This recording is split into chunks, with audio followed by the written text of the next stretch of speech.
holiday season, Maple Grove has the cheer. Lace up your skates, everything is right here. Shop, dine, play, and stay in the holiday headquarters getaway. Come the Minnesota way. It's the holidays. Experience Maple Grove. Happy holidays. Book your holiday getaway at ExperienceMapleGrove.com. JimBob Sports Jamboree presented by TWS Remodeling. ExperienceMapleGrove.com. Place to get all your holidays set. And we have with us in studio Vikings Ring of Honor member, MVP of the NFL, should be a Hall of Famer, Mr. Chuck Foreman. Well, thank you. Also with us, another man that should be in the Hall of Fame, because there is no long snappers in there. No one in yet. No one to complete the team. You got to have one of those guys and a special teams ace. Go ahead and say my name. Go ahead, say it. That'd be Michael J. Morris, Well, the superstar. Michael J. Only you can say that. Michael J. from way back. Wow, that's way Correct. back. Okay. And then also we have the owner of TWS Remodeling, Tyler Ganz, is here.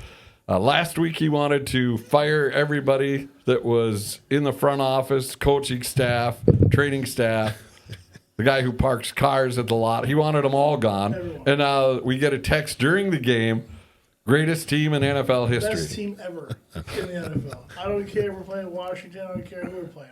That game, we dominated. And also with us, Mark Jacobson of Tradehome Shoes, Upper Midwest. Well, really bigger than just the Upper Midwest. You're all the Midwest, aren't you? All of the Midwest, 28 states and about 140 locations. 140? Yeah, that's correct. Well, that's a few. That works. It keeps us out of trouble. But the reason he's here, not only to tell you where you should go get some shoes as long as it's Christmas time, but there is a great charity event that he has partnered with the Minnesota Vikings that has now turned into the Vikings' biggest charity event of the season. And it is really cool. You'll want to hear the story about that, and especially the origin of that event. But first, your thoughts on the Washington-Minnesota battle. You can take the voice of the fans along with Tyler. I had an opportunity to be at the game, and it was one of those games you weren't just sure if you wanted to attend the game after watching them for the last couple of weeks and what it was going to be like. But being there, seeing the way that they played, it was cool to see the excitement from the stands. Obviously, J.J. McCarthy, him getting back into the fold, and you look at the quarterback play over the course of the past couple of weeks and over the course of most of the season, it's been to say abysmal. Might be giving them the benefit of the doubt, but to see him come out. Be accurate with his passes. It seemed like obviously Coach O'Connell changed up the game plan a little bit and made it so that he could get into it more, so that there was quicker passes using the tight ends a lot better. And then obviously the defense. I think the turning point in that particular game was the fourth down stop at the goal line. As soon as we got that fourth down stop, then all of the momentum shifted, and then obviously they take it 98 yards and end up scoring the touchdown. And at that point in time, you just kind of felt like it was probably going to be game over, because then we had the momentum and everybody could relax and just play football. Chuck? And what else can I say? So that's a wrap. I can't follow that. I mean, that's a wrap right there. But I'm in agreement. It was a really good football game, even though we played the Washington Commanders, and they've had some injuries, and they're not the type of football team. They're not the same type of football team as they were last year. Obviously, they were in the playoffs, but a win's a win, and McCarthy played well. Let's put the first things first. The offensive line played some darn good football, which let McCarthy play his better football. Always want to give that offensive line some credit, because we criticize them quite a bit, but they had everything in place Sunday, and they did well, and came away with a great win. Superstar, where are we at with Mr. McCarthy now? Finally, the offensive line was there. How much was it having all five guys out there for a whole game, not just a half, and dumbing down the playbook? Was that a benefit for I was amazed McCarthy? to see all the offensive linemen show up all at the same time. They were all out there. So that's exactly by plan, on paper, that was the way it was supposed to look going into the season. And then McCarthy, I'm just glad that they're handling him the way they're handling him instead of me. I've just been thinking that they've been protecting him for whatever reason on the sideline and just putting him over there and calling it an injury and whatever the case. But he's in there getting his nose bloodied up, and that's the way it should be. If you take a look at Peyton Manning's first year or John Elway's first year, Troy Aikman's first year, they were abysmal. They were terrible years for each of those quarterbacks. But that's what happens. You get bloodied up. And that's what they've got to do with this kid. It doesn't matter. I mean, they've already put all their eggs in one basket with him. So let's see him. Let's get him out there and let's get him playing and seeing what the heck he can do. And then he'll be up for a second bona fide season next year when he can actually improve. So I do like the way they're handling him now. And he threw some beautiful passes into Addison, a couple out to the left side, about 20 yards each, that were just unbelievable. I thought they were fantastic. Chuck, did they dumb it down? How much did they dumb it down? Again, Justin Jefferson was a non-factor. Right. 2 catches. I don't know that they dumbed it down. Well, then how did they make it I just more think comprehensible for McCarthy, who's been working on rewiring his neurological paths? I think what they did is they adapted the offense to the things that he needed to do to make it successful. First of all, the run game was going pretty good. And they stuck with it. And they stuck with it, and they helped. That always helps out. The route tree, they shortened it up a little bit, so he could get the ball out quick, so he didn't have that much on his mind going. His progressions. Do I look here? Do I look here? He just had to look. Boom. He took a couple looks and knew where he had to go. I think for the first time this year for him anyway, I saw Kevin O'Connell change the game plan to fit what he's doing best right now. Yes. And that made a big difference. Yeah. You have to, right? And that's what we've been barking about. Both you and Chuck have been barking about the fact that he just says, here's the playbook. You fit yourself into that square hole, and I don't care. But it seems like now he's running the ball more. Most they've run the ball all season. And they're giving him shorter routes, quicker options, so he doesn't have all his time to process these things. I mean, he's made a connection with the playbook now. I mean, the kid is now in tune with what he can do and what he can do for the coach based on this new changeup. Is O'Connell finally loosening the reins up a bit and matching what his personnel can do with the playbook he wants, and to compromise somewhere in between and get the best out of the athlete. I mean, you don't put athletes in position to not make plays. That's Tony Dungy. That's not me. You don't put people out of position or to put them out there as smoke and mirrors or window dressing and then not get back into the defense you want and get burnt. You don't do it. If you can't play it, you can't play it. Tampa 2, you can't. If you don't have a middle linebacker that can drop into the deep third, you can't play at Tampa 2. You have to have that kind of linebacker. 46 defense. If you don't have those linebackers, you can't play a 46. Well, shouldn't the coach be thinking about that before? Oh, absolutely. Absolutely. Trust me, it's been a long time coming. About this in preseason, right? Yeah. Why is KOC so stubborn to be hey, my quarterback can't throw 47 passes 40 yards down the field? It's not going to work. You know what? When you start losing football games and people start making you feel squirmy about your job instead of being so absolutely, he's bought into everything I think that's been said about him, and I think it's gotten to him a little bit, and it's brought about this stubbornness about his game plan and the way he sees things running. If it doesn't work that way, you can't stay in one place. You have to change something, or it's going to continue to do the same thing. So I think that's what he's finally realizing, is that things could change for me soon too, if we keep doing this. Real quick. Well, Mark, where would the fans have been had these two, Kwesi and O'Connell, not gotten contract extensions going into this season? Where would the pitchforks and the torches be in the fan base right now had they not gotten those extensions? Well, even getting those extensions, the pitchforks were already starting to come out. If you look at it, and if we would have continued down the path that we were going, and who knows how the season finishes out, the fans are going to... They get pretty frustrated when you come off of a great year like last year, and then you come into this year and you have high expectations. You invest $300 million into contracts, and you think that the team is prepared for a deep playoff run, and then all of a sudden you go out there and you lay an egg and have a 4-13 season or a 5-12 season. It's just not acceptable. And then it's the fact that they're just not going to put up with it. With you look at the draft success or lack of success that's been there for Kwesi. Correct. A lot of things that just you look at it and you bang your head, and the fans they look at other teams and how they've drafted compared to how we've drafted, and the misses. And again, when you put all of your eggs in one basket and it's in the J.J. McCarthy basket, if that doesn't work out, you know you're doomed. It was funny. I had a conversation with Kwesi one time and introduced myself to him. It's not like I've had a lot of words with him, but welcomed him to Minnesota and early on, and he looked at me and he said, my job, it's if we win, you're going to love me. If we lose, I'm going to be fired. He goes, you can say, hello, welcome, great to see you. But he goes, I know if I don't win, I'm done. And so he understands it. I mean, they made a big risk and they made a big play on what they were going to do.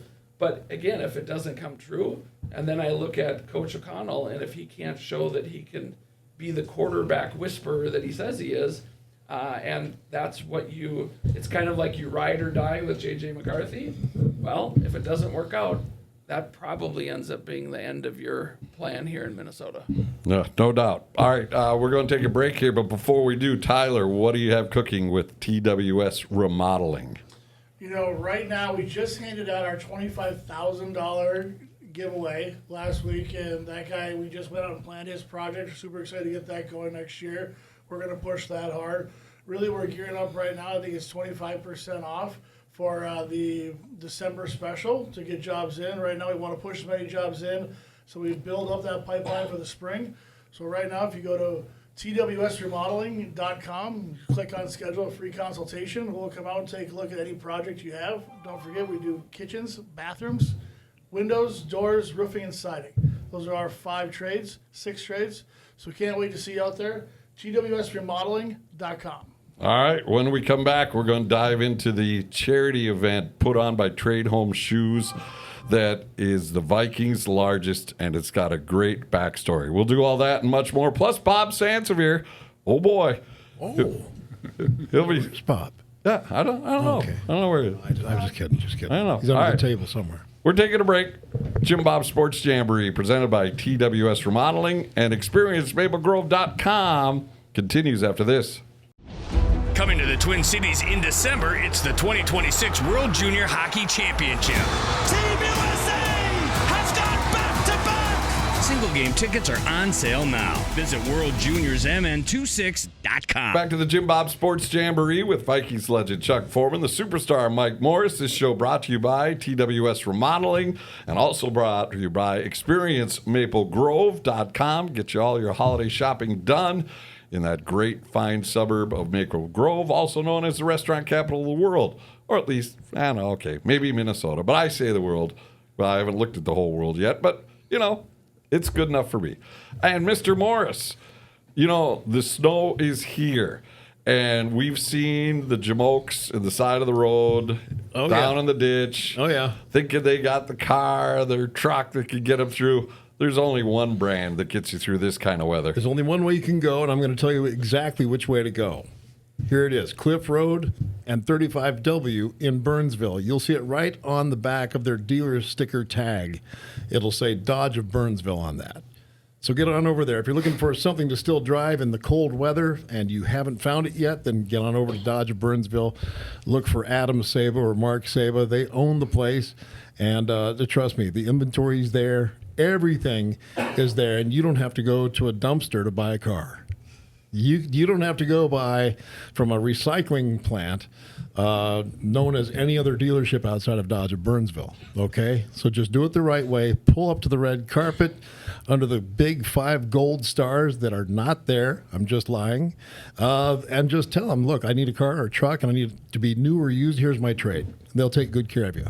Dodge of Burnsville, 35W Cliff Road, and just tell them the superstar Mike Morris sent you. And you also have another gentleman that's helping out young football players in central Minnesota. Great guy. Met him last summer. Chuck and I were up there this past summer working a football clinic for Kevin Tafe. And he's a farmer up there, but he's also involving himself with all kinds of different things, different projects up in that area, Alexandria and Morris University that I founded last year. And then and I'm still the president, I think, unless they fired me by now. But look, it's a great cause. He's trying to get the kids involved in football clinics that have some of the Viking players helping out and coaching them up and doing it the right way, the way they do down here in the cities. But the cities are hard to find openings and spots to land for a good clinic, a good camp. And so he is putting together that and has done that now for the past few summers. And a really nice dinner the night before, signing session, a lot of different things that he's doing to bring money into the area. And so he's a good friend of the show. His name is Kevin Tafe. Thank you very much.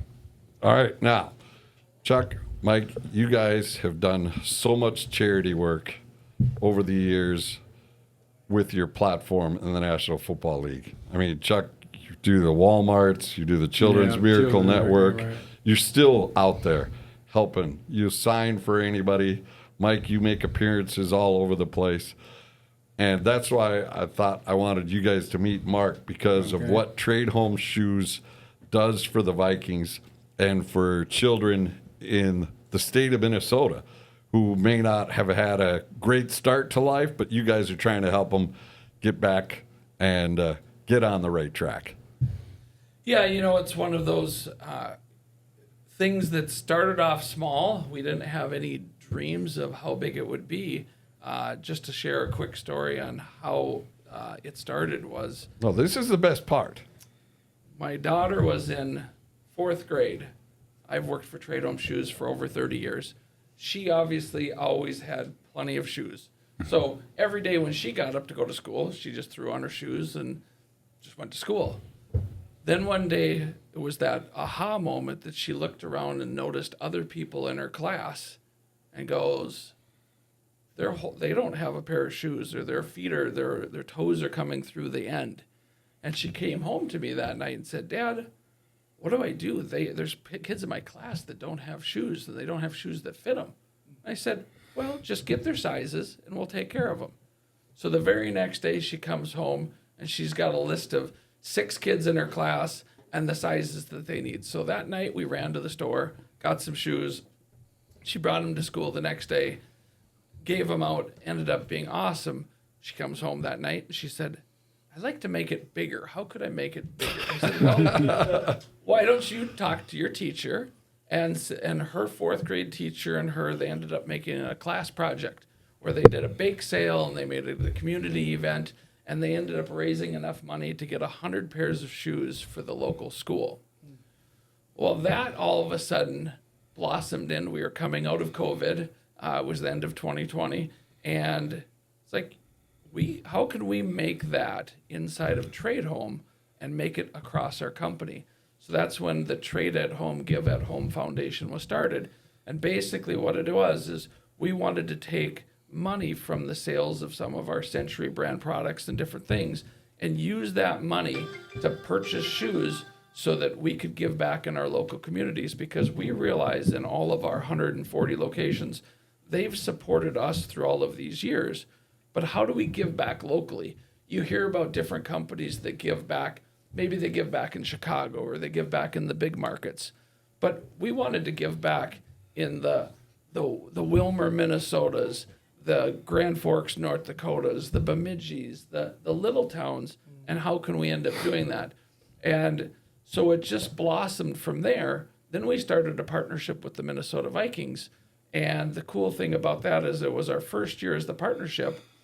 And I just brought to them an idea. Quinn and I started reminiscing and talking a little bit. And I said, I've got an idea to throw out to you. And we chatted a little bit about it, about partnering together to make it an event. And that first year, we were able to fit up 300 foster kids, adoption, homelessness. Right after back to school, we were able to fit them up with shoes, socks, and then backpacks, and then also give them a meal and have it out at the TCO. over the course of the last couple of years, it's grown from 300 to 800 to 1,800.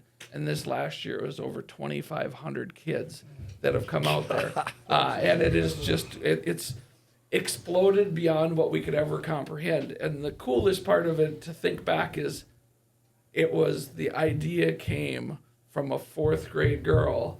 And so to say that kids can't have a big impact on this world and that ideas from them can't have a big impact, it's pretty crazy to think of what she came up with and what that class came up with and then how it's developed inside of our organization. Yeah, it's awesome. And Chuck, for kids growing up, having the right shoes, the right clothes, how it was, growing up and trying to stay on the cool side like you were as number 44. Yeah, it's you never really see what's happening. When you go to school, you see you see everything. Because he substitute teaches, by the way. And so you could see the kids that came in and maybe they may be a little rowdy that morning or something's going on. But, one of my teachers, Betty Webb, she was a principal over there in North Minneapolis. She said, the way I get to start my day is like, hey, the kids come in, you never know what they've been through before they got here. Did they have breakfast? Did their parents have an argument? Something that may have disrupted their day from the early starts of it. And it's up to us to make sure that when the day gets started, then, like they had programs in there where they could come get some breakfast or something to eat, which is a big, big, big, big thing. Because a lot of kids don't have that before they come to school. Absolutely. But little things like that she established and all that stuff, it kind of opened my eyes to, when it comes to children, especially you don't know what their family situation is. All of them deserve the opportunity to have a good, fresh start every day. If they get it at home, great. If not, then we should make it available. So they can have a normal day. Absolutely. I mean, Star, I'm sure, growing up, you looked at other people's shoes all the time. And you wouldn't think shoes is a big equalizer. Yeah. But when you come in there with, shoes with holes in it, or your lawn mowing shoes, they're all green, and everybody's like, what is your deal? I mean, right? The kid already starts out at a disadvantage. Right? Yeah, I mean, it's kind of a status thing. I mean, shoes have been the thing for every generation for years, years, to have the cool shoes. I don't care whether it was a pair of penny loafers to, a pair of the brand new Jordans, I mean, that was a big thing to have, your Jordans on. That was cool. In fact, a lot of kids have tried to take Jordans off other kids, and we know that's been a problem too. But that's what they said back when I was growing up. It was Chuck Taylor. That Chuck was the Taylor's, big screw. yeah. Remember those? Absolutely. You remember those, Bill? Julius Irving, right. But Chuck Taylors, man, I got my Chucks this week. That's it. That's you it. save up to get your Chuck Taylors. If you had a little something, but that was the shoe to have. And so shoes have always been, of course, when you just dress up, which we used to do, shoes are always the number one thing that you had to look at. You know what I mean? I'm looking down at my shoes. I'm like, hey, they got to be shine. They got to be right. That's it. Because you got a suit and you got some old dirty shoes. It's not gonna make it. It ain't working. And reverse it around, but you have the really nice shoes. But if you got nice shoes, decent clothes, not dress clothes, you still pull it off. Still cool. You still pull it off. So the shoes determine the look. And a name brand pair of shoes. I mean, kids, when they put them on, the smiles that you see on their faces, and then to see them run around on the field. The first year, I think the one of the moments that took me back the first year is we were giving out the shoes and the socks. And again, these kids, you don't know their stories. You don't know where they came from through different foster parents and different things in the situation. And handed a pair of socks, and the little girl was smelling the socks. We're like, smelling the socks? She had never had a new pair of socks in her entire life. And it's just those things you take for granted. Yeah. You just assume, because you go to your sock drawer and there's tons to choose from. Yeah, I'm like... Right. And that moment just goes, you know what? we made a big difference. And just to see her smile, and she asked us, she goes, "You mean I can have these?" Like, yes. Amazing. It's my favorite thing to get a new pair of shoes. It's the greatest thing in the world. Not to buy them now, but like for someone to give it to you, I didn't have the money. Be so good. Kids got to go through so much in today's world anyway. And to be able to give them a little something and take their minds away from all the garbage and stuff like that is a good thing. Yep. It's good. It's good when you're walking into a classroom and you see those smiles and and good morning, and that's a blessing right there. Well, that's why I wanted Mark here, because I wanted Right. you guys to know about what they did, and Viking fans out there to appreciate what Tradehome Shoes did for all those kids and the players. Right. Like a lot of the players stay after practice to help size the shoes. They're running around grabbing boxes. They're just as excited as some of the kids. Rouse was just having a great old time out there, having a good time helping out those kids. So hats off to you. Hats off to the Vikings for doing something like that. Makes this season not so disappointing. Right? That's exactly right. Well, Yeah. I have learned that with the Vikings organization. Sometimes the play on the field is, we'll see. But the organization as a whole, they've got some very classy people in there. And as far as community and giving back in the community, I was a Vikings fan before from watching it as a football team, but I'm a lot larger Vikings fan now after getting to know the insides of the organization and how important the community is and the classy people that they have working throughout the organization. And it's really, really cool to be a part of it. No doubt about it. All right, we'll take a quick break. When we continue, we'll get into this Dallas showdown. Is J.J. McCarthy ready to be the new sheriff in town? We'll get into that and much more as we continue here on the JimBob Sports Jamboree, presented by TWS Remodeling and Experience Maple Grove. The 2026 World Junior Hockey Championship is coming to Minnesota in December. Skips around here. Check throws it in front. Perot scores! Don't miss the NHL's future superstars in your backyard. Walks to the middle and shot and scores! A shot stopped by Splukinski. Stevens in. He scores! Team USA has gone back-to-back. Single game tickets are on sale now. Visit worldjuniorsmn26.com. Welcome back to the JimBob Sports Jamboree, presented by TWS Remodeling and Experience Maple Grove. Now's the time to head out there because they have the largest retail space next to the Mall of America in all of the state of Minnesota. Great stores. You can walk right to them all because it's right there off the freeway. You park and you can go in store after store, and you get that holiday feel outside with the snow and having a good time. The skating loop is open, so get on over there and experience maplegrove.com. All right, Chuck, J.J. McCarthy, will he be the shining star on Sunday Night Football against the Cowboys, or was it because they faced a disinterested Commanders team last week? Well, it's not going to be.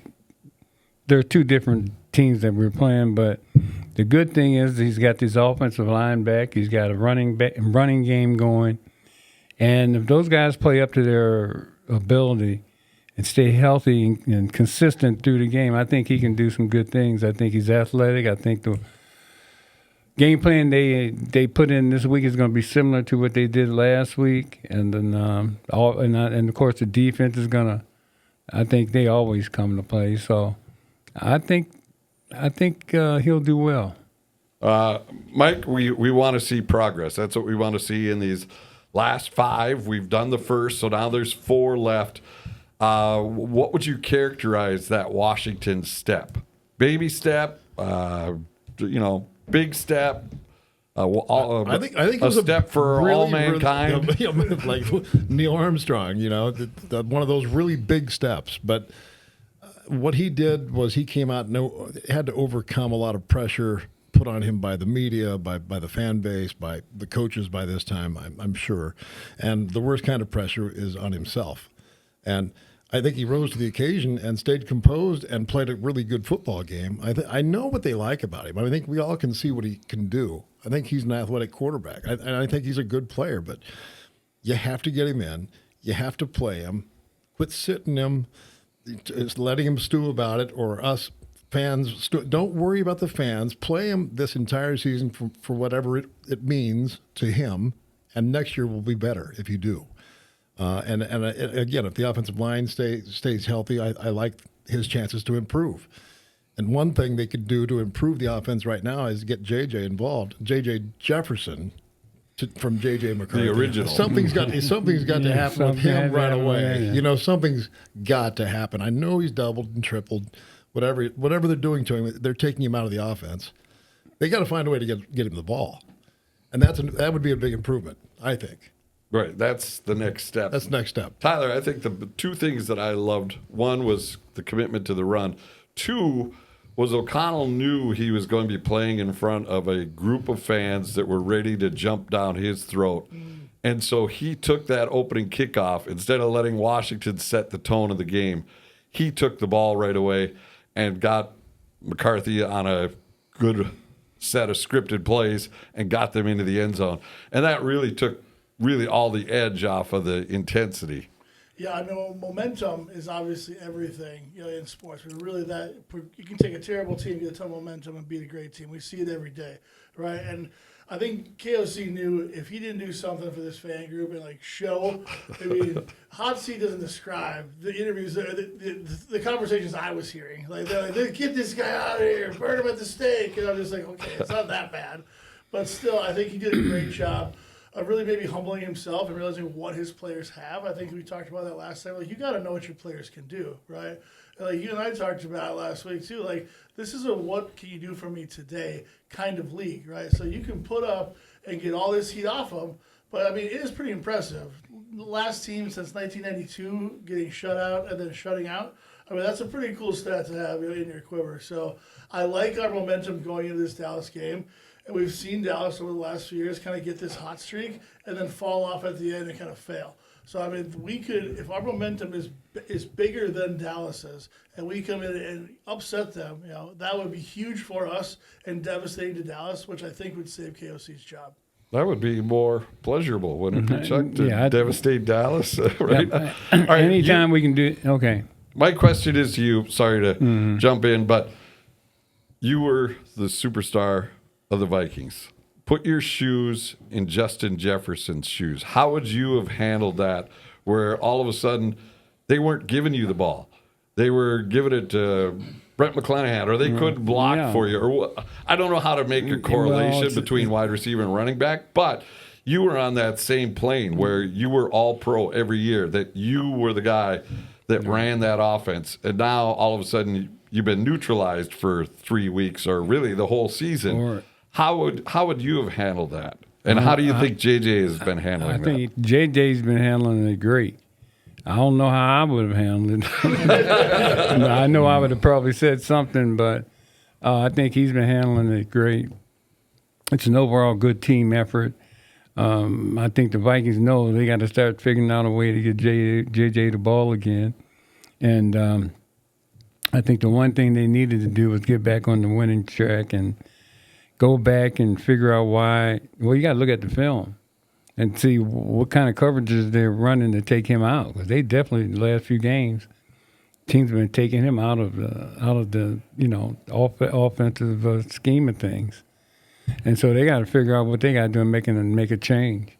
Star, you appeared in numerous games with superstar wide receivers. Any of those particularly gentlemen, how they would have handled a situation like this, whether it was number 80 or number 84? They would have been fine with everything. They would have been just fine with everything. You know what? Randy will let you know. He would let you know that he wanted the ball more, no question. On the sidelines, on the field, coming out of the chute to start the game, he was telling everyone how much he needed to get the ball. So, and then we had Chris Carter, who was he'd have it done in a little more private way, like on Denny's bass boat. Here's what we're going to do, Coach. Like Saturday before the game, like they're bass fishing. They would go fishing. What? Yes. No. Yes. Oh yeah. Chris Carter and the head coach. Yeah. And Chris Carter would discuss the game plan with the head coach. Yeah. And make alterations. Yeah. He really did. And he even said he did. So so he was going to get it his way, probably any which way he wanted it anyway. But and he, you know what, he caught the ball when it was thrown to him as well. He was a good player. He was a great player. But he was a great player. And he caught the ball, okay? And that's all that mattered. And Jake Reed was just a fantastic role player that knew where and when and how to get open and catch the ball. I mean, they were great. But Randy was an absolute freak. And he would let everyone, like anyone needed to know. We all knew that he needed the ball somehow. That means just throw it up and let him run under it. He's going to out-jump anybody, and he's going to out-catch any defensive back. So he's good. He's good for it. But they would have handled it much differently. I know they would have. But then J.J. Jefferson is doing it right now. But much differently. J.J. got 3 big brothers. I think 2 or 3, right? Yep, I think so. So they humbled him all his life. So he can get through things differently. Agreed. You know what I mean? I know Chris Carter has some older brothers, but I think J.J.'s brothers they're a little different. I think so too. Yep. I think they're good role models. Yes, they were. Great family I'm not saying background. his one that comes off wrong, but. All right. Well, speaking of somebody that's always polite and loves to wait his turn, Bob Sansevere will join us after the break. He's always very patient. Nice. Chuck, thanks very much. Mr. Thank Morris, Tyler, Mark, pleasure. Tradehome Shoes. Get out there, get some shoes. We appreciate you stopping by. Thank you very much for having me on. All right, the JimBob Sports Jamboree presented by TWS Remodeling and Experience Maple Grove continues after this.